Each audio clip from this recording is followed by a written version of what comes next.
আসন্ন পঞ্চায়েত নির্বাচনে জামিরা শাহাবাদ জেলা পরিষদ আসনে ভারতীয় জনতা পার্টি থেকে টিকিট প্রত্যাশী বিশিষ্ট ব্যবসায়ী সৈয়দ আহমেদ, যার অন্য নাম বদাই।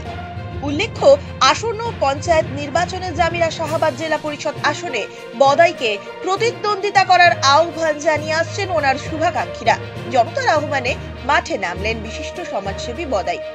সমাজসেবী বদাই জয়কৃষ্ণপুর এলাকার বাসিন্দা, প্রায় 30 বছর যাবৎ সমাজসেবার কাজেই জড়িত সৈয়দ আহমেদ বদাইকে সবসময় গরিব দুঃখী অসহায় মানুষের পাশে দাঁড়িয়ে থাকতে দেখা যায়। পঞ্চায়েত নির্বাচন ঘোষণা হওয়ার আগে ভাগেই গ্রামে গ্রামে গিয়ে মানুষের সাথে মত বিনিময় করতে দেখা যাচ্ছে বদাইকে মোটামুটি সকলেই চেনেন এবং তিনি যে সর্বদা অসহায় মানুষের পাশে থাকেন, সর্বদা অসহায় মানুষকে সাহায্য করেন, এ ব্যাপারে সবাই জানেন।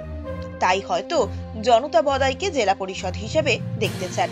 সম্প্রতি কাটলিছড়া একটি মিটিং এ সাংবাদিকদের সাক্ষাৎকারে বদাই জানান, তিনি ভারতীয় জনতা পার্টি দল ওনাকে টিকিট দেয় তাহলে নিশ্চয়ই নির্বাচনে তিনি প্রতিদ্বন্দ্বিতা করবেন এবং তিনি আশাবাদী যে দল ওনাকে টিকিট দেবে, কারণ তিনি যদি নির্বাচনে প্রতিদ্বন্দ্বিতা করেন তাহলে ওনার জয় নিশ্চিত। কয়েক শতাধিক যুবকের সাথে নিয়ে নির্বাচনী প্রচারে নামছেন বদাই এমন একজন ব্যক্তি, অন্যান্য যারা ক্যান্ডিডেট রয়েছেন তাদের সাথে কোনো তুলনাই হয় না বদাইয়ের।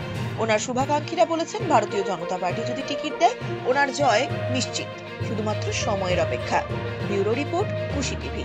আসন্ন পঞ্চায়েত নির্বাচনের খবর আমাদের কুশি টিভিতে দেওয়ার জন্য আপনারা অবশ্যই যোগাযোগ করুন 970777703336।